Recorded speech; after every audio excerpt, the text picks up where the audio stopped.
وبطلتك بتغير، ما أحلك يا رمضان. أنا دايما بستنى، على قلبي ما أغلى، يا رب بلغنا طول ريحته طلت رمضان. بسم اللہ الرحمن الرحیم، السلام علیکم ورحمۃ اللہ وبرکاتہ۔ تو آج ہم بات کریں گے صدقہ فطر کے حوالے سے کہ صدقہ فطر کس پر واجب ہے، کتنا واجب ہے اور کب تک ادا کر سکتے ہیں۔ تو صدقہ فطر ہر اس مسلمان پر واجب ہے جو صاحب نصاب کا مالک ہے،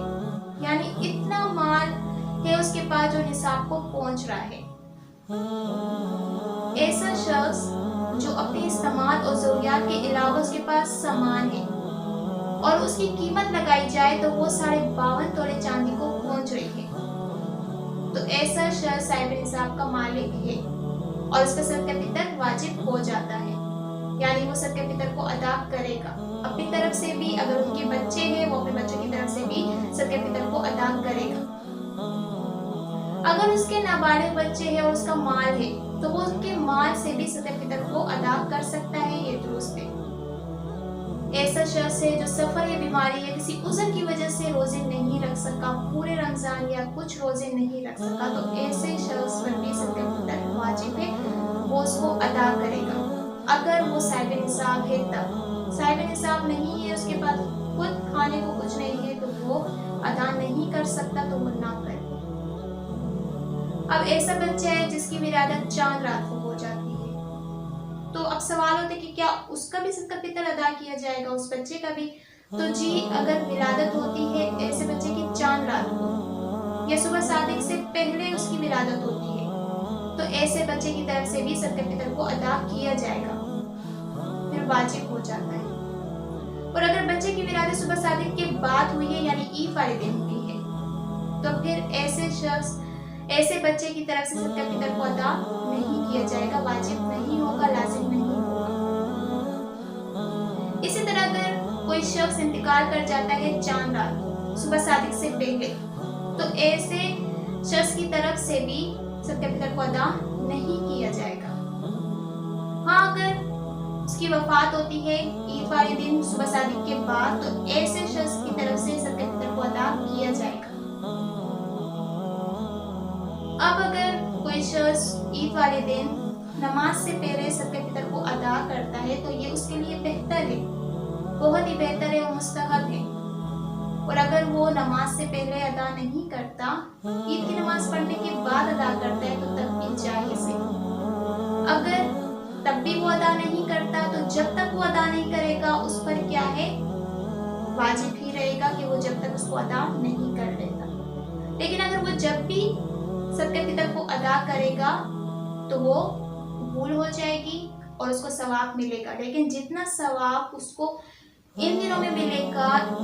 جو مقرر ہے اس کے لیے ٹائم، وہ اتنا ثواب تب نہیں ملے گا، لیکن اس پر ادا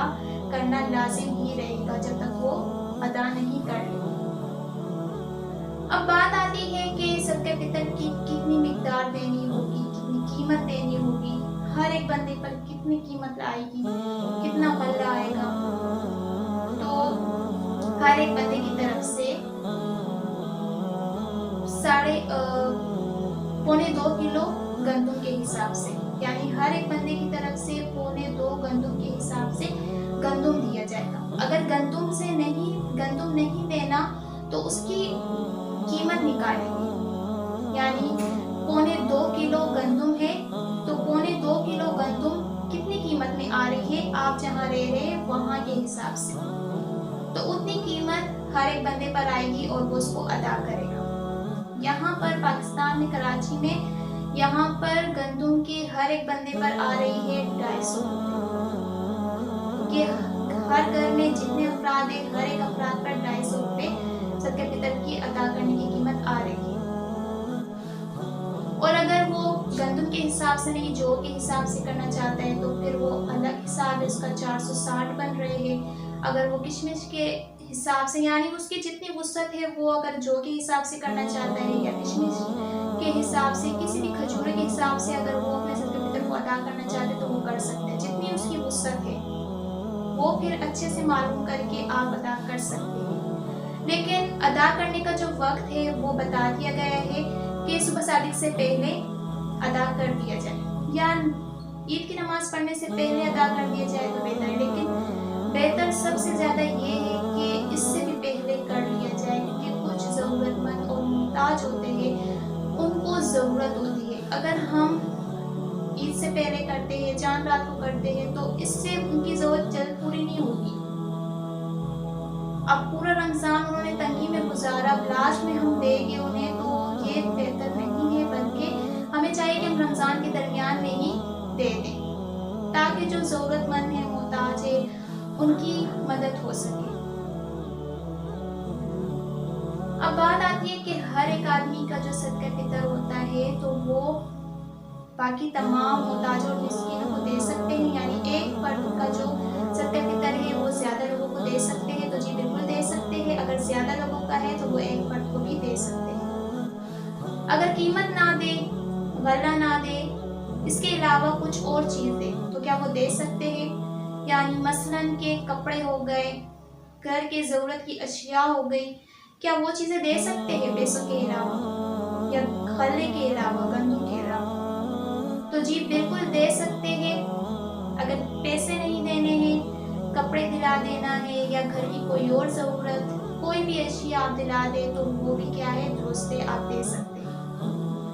لیکن اس میں صدقہ فطر میں یہ ہوتا ہے کہ آپ جس کو دے رہے ہو اس کو مالک بنانا ضروری ہے۔ آپ ایسا نہیں کر سکتے کہ صدقہ فطر کا جو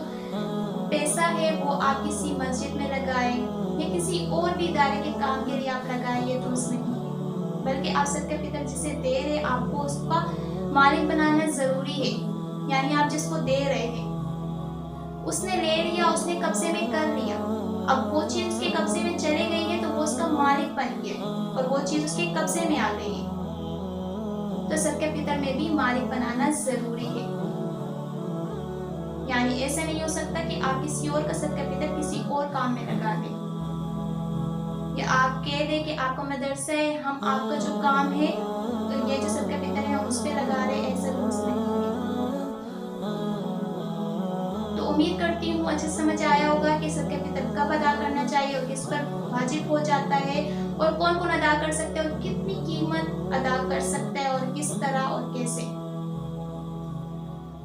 اللہ تعالیٰ ہمیں اس پر عمل کرنے کی توفیق عطا فرمائے اور آگے پہنچانے کی بھی توفیق عطا فرمائے، تاکہ لوگ اس پر عمل کریں اور ہمیں سمجھیں۔ وآخر دعوانا الحمدللہ رب العالمین۔